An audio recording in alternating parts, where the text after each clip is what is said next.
You are listening to Mind Over Me, the mental wellness podcast with me, Scott Carter.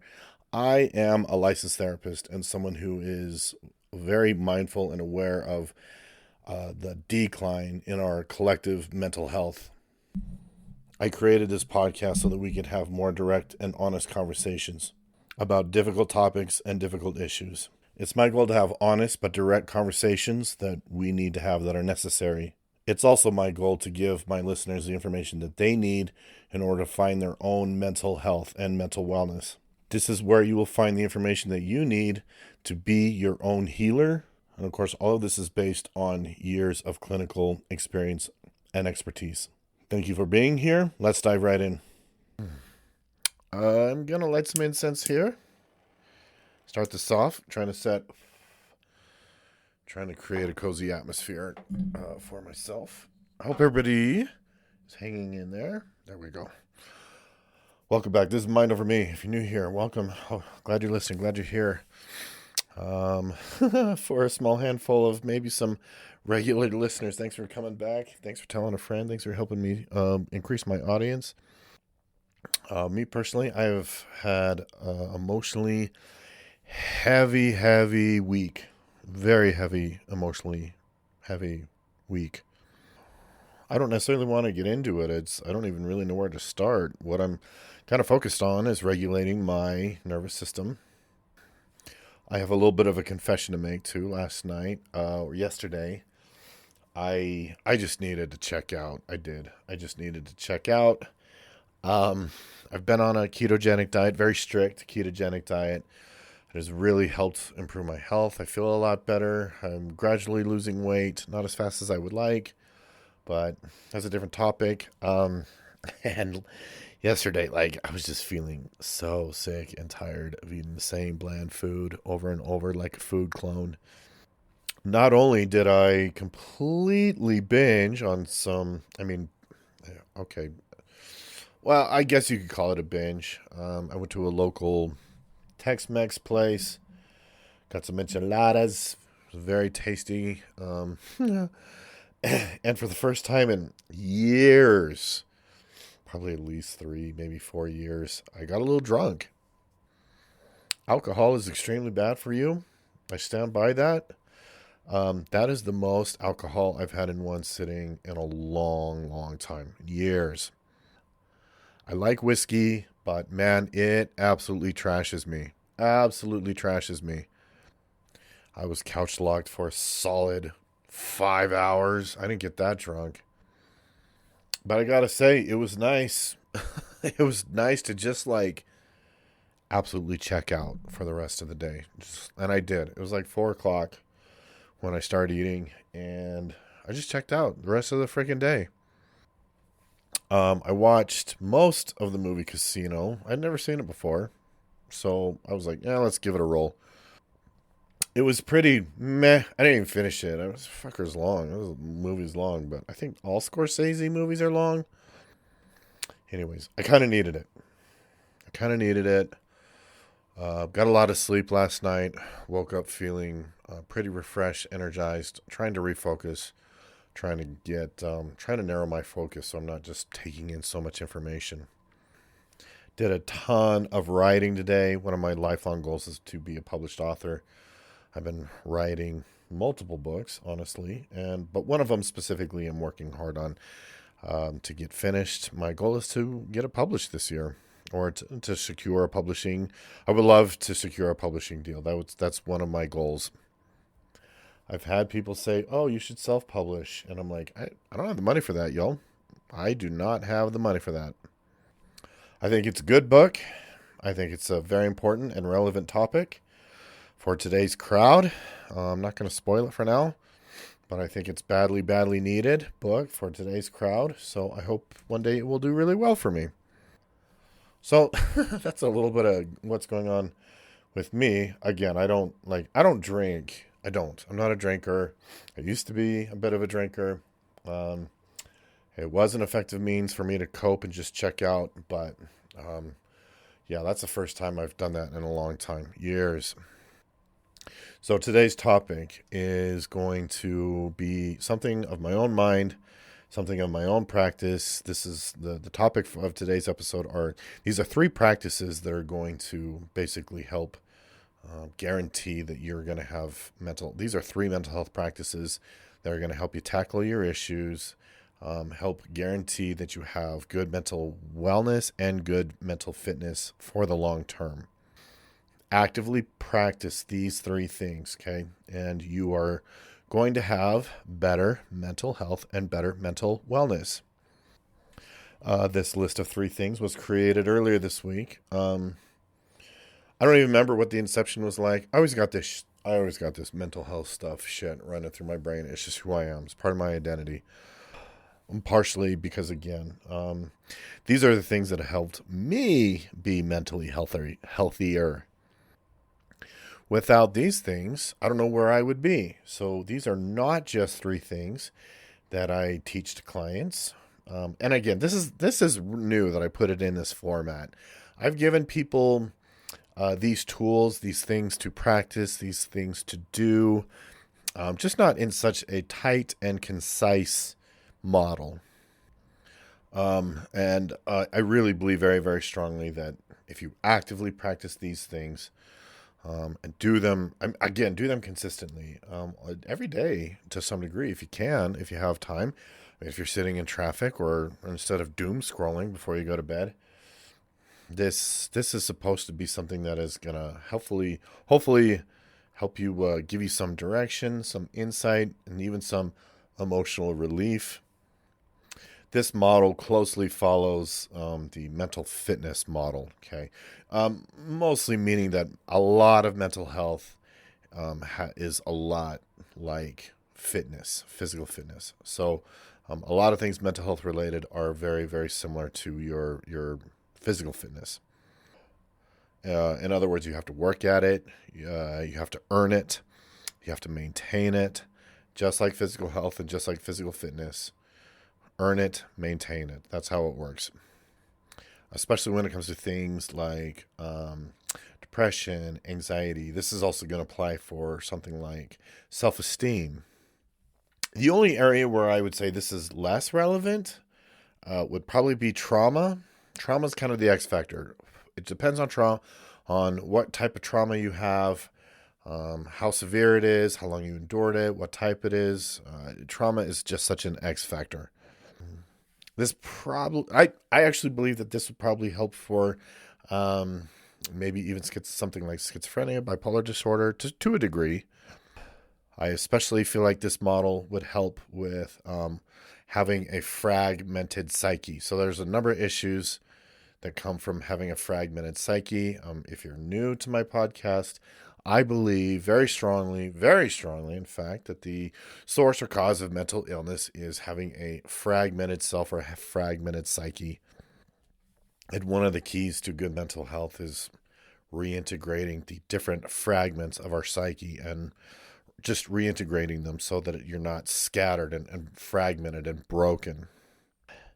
If you want more information on that theory, I covered it in various episodes, but I have a whole episode on the fragmented self or the fragmented mind. What did I call that? Shattered minds? I think that's what I call that episode. Go check it out. I'm like a broken record. I'm going to repeat this again. Mental health professionals do not even discuss, let alone agree on the cause of mental health or mental illness issues, right? And I believe it's because of the shattered or broken psyche theory that basically life and trauma just breaks our psyche into pieces. It's a way that it copes. It's a way that it manages itself. And in order to be mentally healthy, we got to put those pieces back together again. That's the short of it. You don't have to go listen to the whole episode. That's kind of the short of it. So this model of the three practices, as I'm calling them right now, I don't have a good name for it.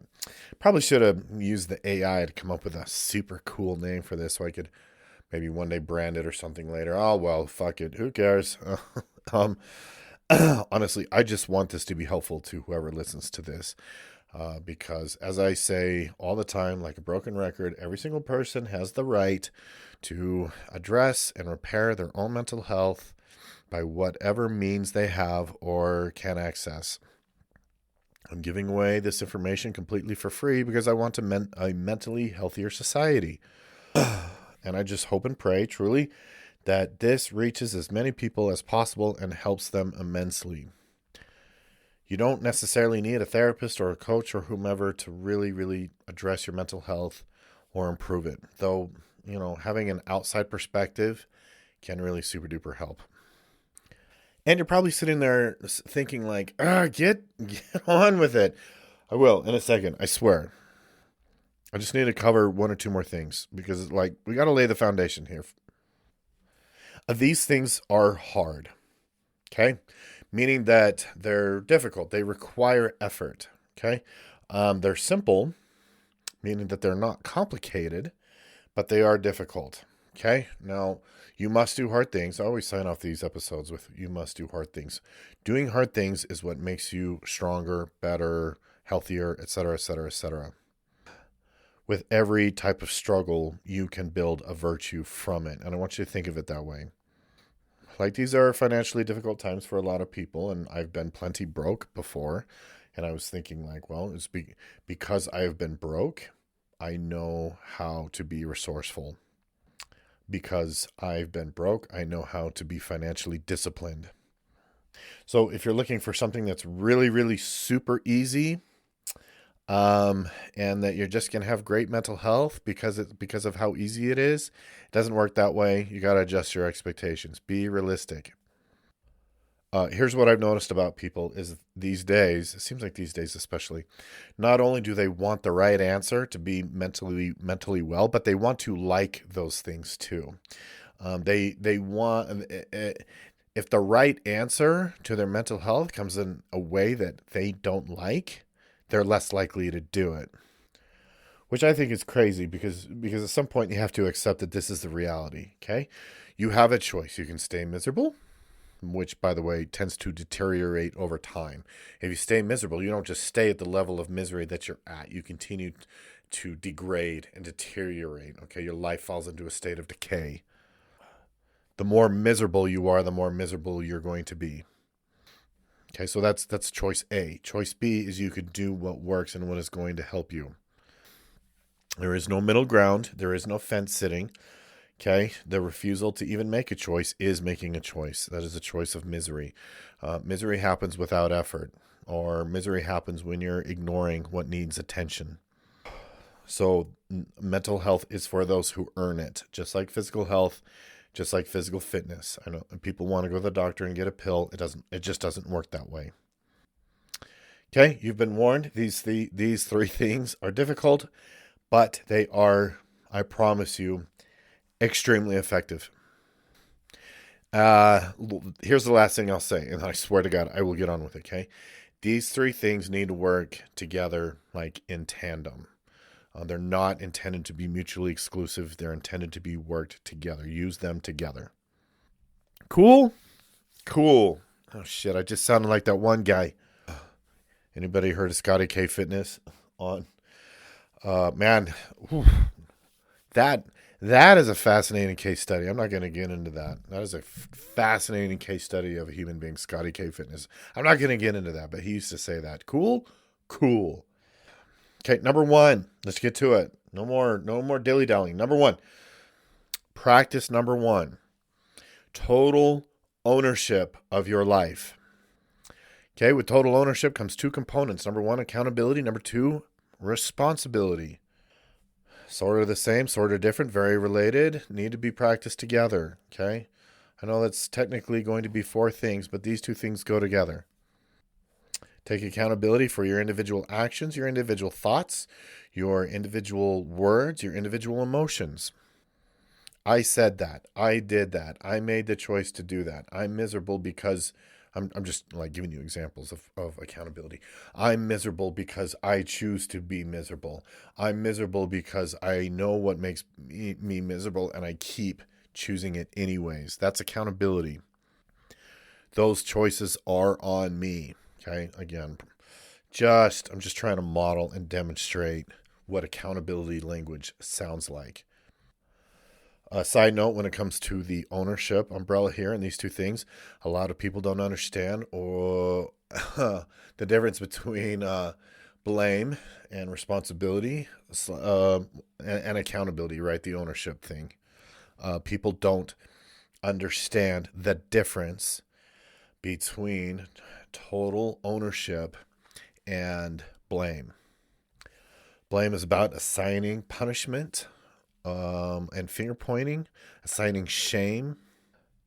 Blame causes people to shut down, withdraw. They're less likely to take action when they've been blamed. Okay. Total ownership is about change. Okay. It's about what do we do going forward? How do we manage this better? How do we take control of this? Okay. Talking about responsibility. Here's a little bit of a story that I like to tell my clients. Not a true story. It's a metaphor. Maybe it's an allegory. It's a gross allegory, kind of, but here we go. Let's say that you throw a huge party and there are a ton of people there. They're just coming and going. You don't even know all of them, and it's just a big, chaotic party. The next day, after everybody has left, you discover the bathroom.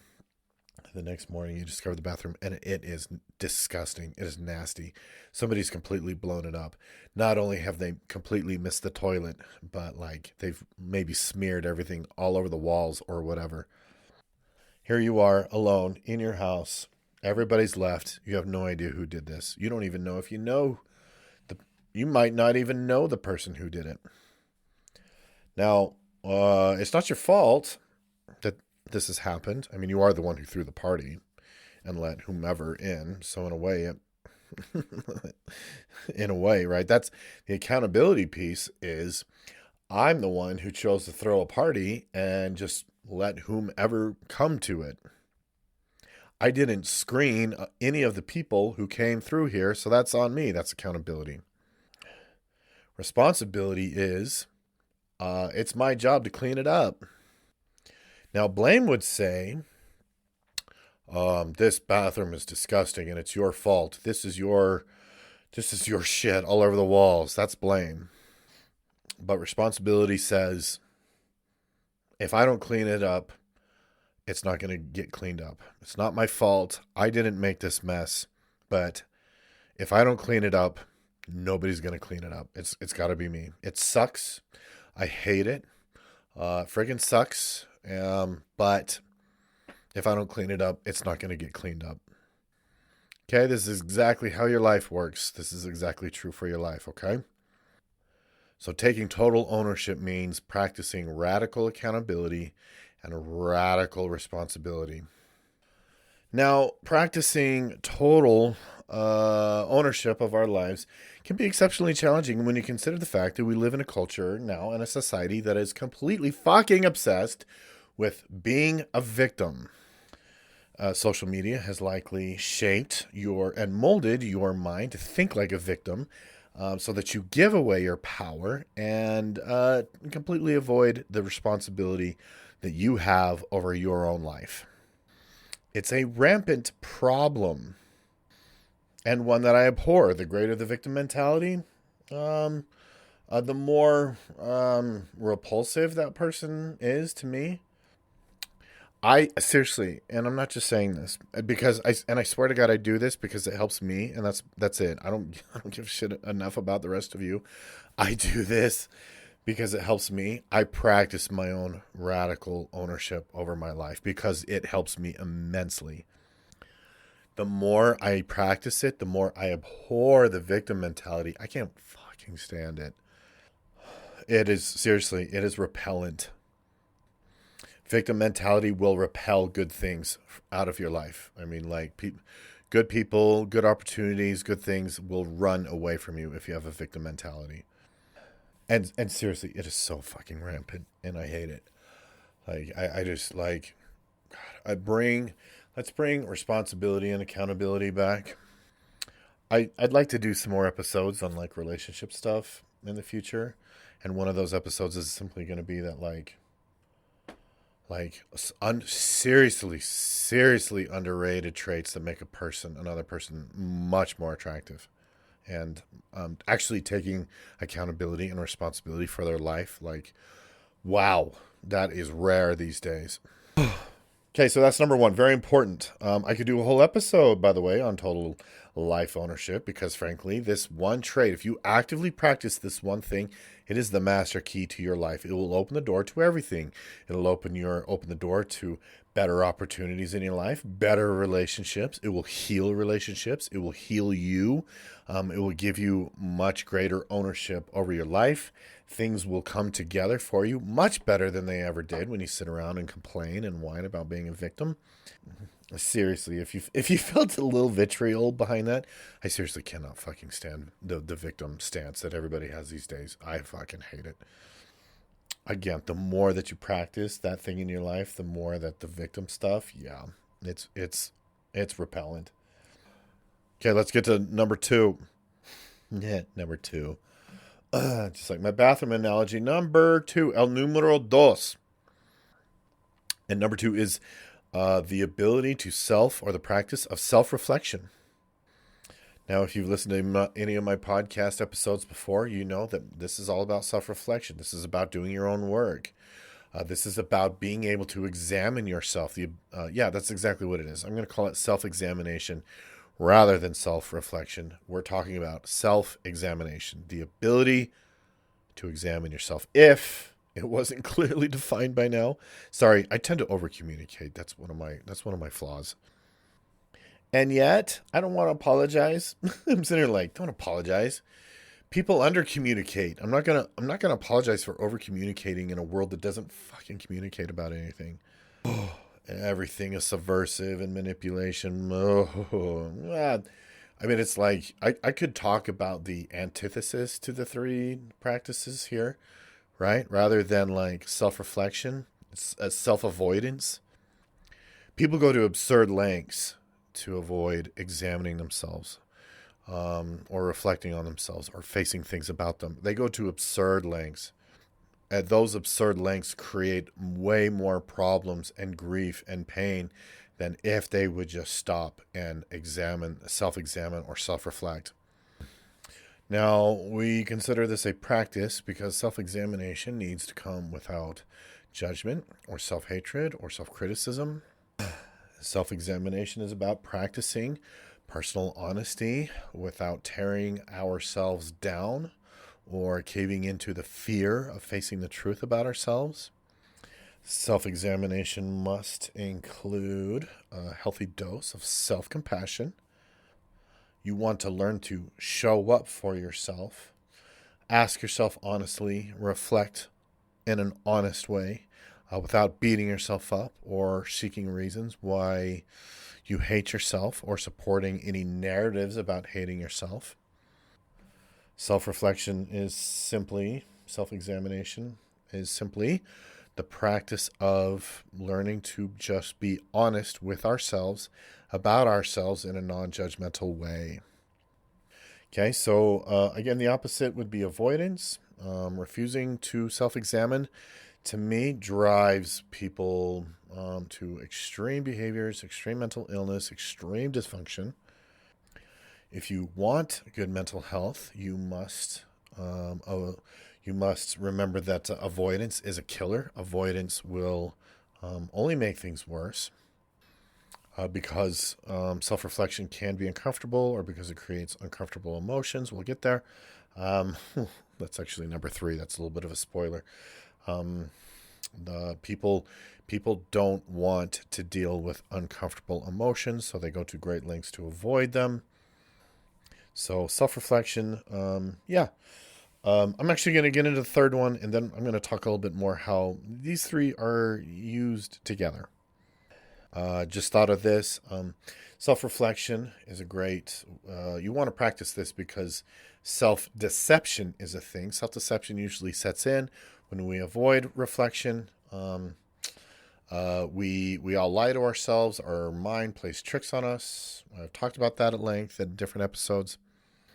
When we self-reflect or self-examine, honestly, we're far more likely to discover the ways that we might be lying to ourselves or deceiving ourselves, which is extremely important, because if you have these matters of self-deception plugged into your psyche, right into your mind operating system, you're going to have a lot of problems. It just is, that's where dysfunction comes from.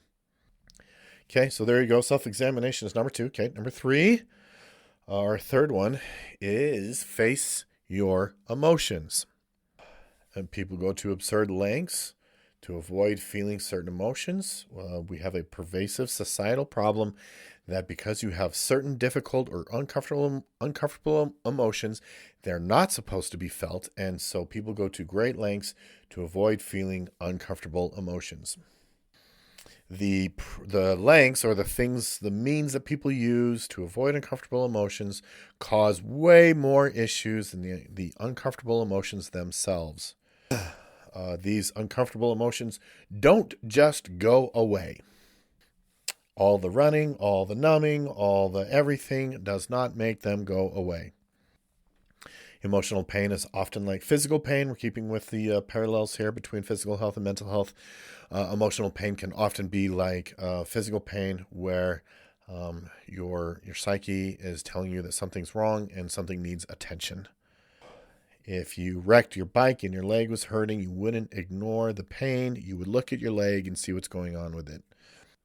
And when you see that it's hanging at a 90-degree angle, you can freak out. This is a little known fact, including in the therapy world, the psychology world. I always have to get my digs in. The therapy world is not actually going to help you anymore. But this is a little known fact. When you face emotions, okay, and you just confront them and you face them, and you, instead of trying to suppress them or repress them, I'm not exactly sure the difference. I should look it up. Regardless, so when you suppress your emotions, okay, to try to, so that you're not feeling them, the myth is that this will keep me from losing control. But the fact of the matter is, when you suppress your emotions, that's when they get bigger and stronger and bigger and stronger. And then you eventually lose control to those emotions. When you face them and just feel them entirely, people's fear is that if I do that, I'm going to lose control. I'm going to become a monster. Not true. Not true at all. Just go try it. Try it once. Just like sit down and let yourself feel all of your emotions. Let yourself feel all of the pain. Don't resist it. Don't try to stuff it. Don't ignore it. Don't run from it. Be super duper. Try it. Just go try it. Seriously, go try it. Instead of shadow work journal prompts, we might just do a therapy homework assignment. To sit down and just be present with your emotions. Seriously, just go freaking try it. See what happens. Do an experiment. You might be surprised at what happens. I'll tell you what happened to me, because I've done this many times. Many times. In fact, I actually got this insight from Dr. Hawkins, David R. Hawkins. Dr. Hawkins is not as well known as he should be. When it comes to mental health and spirituality, Dr. Hawkins, wow, amazing. Incredibly insightful man. He wrote a series of books. They're super dense. They're super, super dense books. I was reading in one of his books called Letting Go, and he was talking about just be there with your painful emotions. Just let it happen. Just let it happen completely, and before you know it, poof, it's gone. So I've duplicated this practice many times. It works. Face your emotions. It creates emotional strength and emotional resilience, as well as emotional intelligence. You're no longer repressing emotions. You're effectively dealing with them, so you don't need destructive means of coping. Okay, so those are the 3. Let's a quick review. Number 1, total life ownership. Number 2, self-examination. Number 3, face your emotions. Okay, now here's an example of how these 3 things work together. Because frankly, when you do these 3 things, you're going to feel a lot better about a problem. And sometimes when you feel better about a problem, you're more likely to take action. So let's just get a couple of small examples here going. Whatever. This example is a little bit relevant to a current circumstance that I'm experiencing, but I feel hopeless about my life.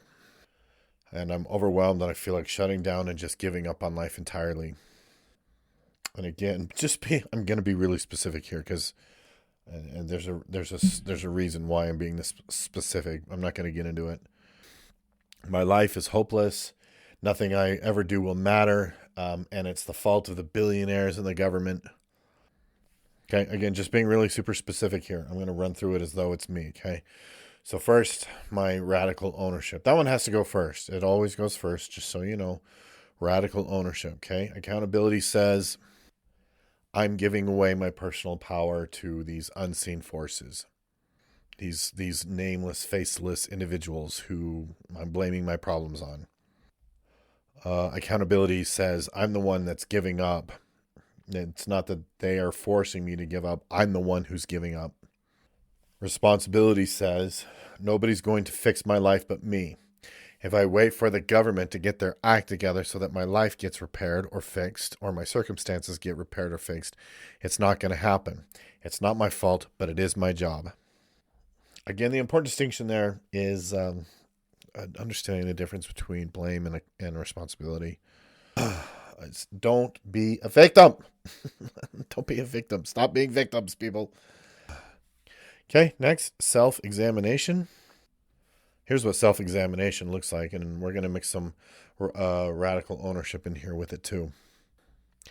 I'm making excuses for my life because I don't want to put effort into certain things. I believe that life should be a certain way, but it's not that way. Okay, so I have to take ownership and responsibility and accountability and accept things how they are rather than how I think they should be. I'm making excuses because I don't want to work that hard. Self-reflection and radical accountability might look like this as well. I have many childish attitudes, and I still have some growing up to do. Again, it's not my fault, but it is my job. Okay, and when we face our emotions, it can hurt to acknowledge the fact that we have mostly ourselves to blame for many of the problems in our life. And rather than judging ourselves or beating ourselves up or hating ourselves, go into the difficult emotions, deal with the emotional side of it. Otherwise, it's going to control you. It can be difficult. It can be emotionally taxing to basically openly admit to ourselves that we need to do something better. And a lot of this is because of our own choices. Like, that shit can hurt. It's not going to permanently scar you, okay, to face those emotions. And now that I think about it, I think we will do a few shadow work journal prompts as well as possibly therapy homework assignment. If you're new here, I like to do shadow work journal prompts at the end of each episode. Shadow work it's just a psychological practice where we kind of dig deep into our psyche to get to the source of things. It's a useful way to break cycles, change habits, etc., etc., etc.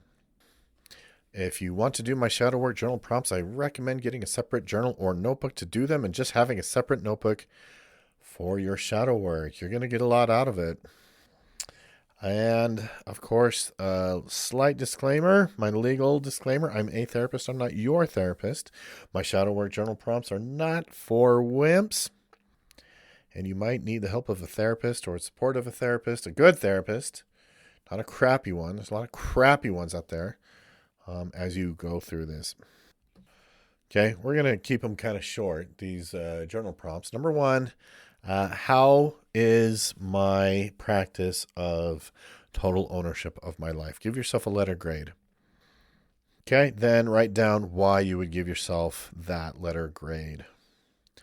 If you gave yourself a C, why is it a C? We're just going to repeat the same thing with the other two areas. Give yourself a letter grade for self-examination. Why did you give yourself that grade? And give yourself a grade for facing your emotions versus avoiding them. Give yourself a letter grade. Okay, when you take into your the three areas, these three practices, when you give yourself a letter grade, ask yourself how the results you're getting so far in life might be related to these three practices. Okay, so obviously the homework would be to put it into practice. You can use a journal, notebook to identify specific problem areas of your life and go through them and practice them, actively practice them. Okay, so there you go. Go do it. See what happens. That's helpful. I'm telling you, I believe in it 100%. Thanks for listening. Don't forget to give us a follow.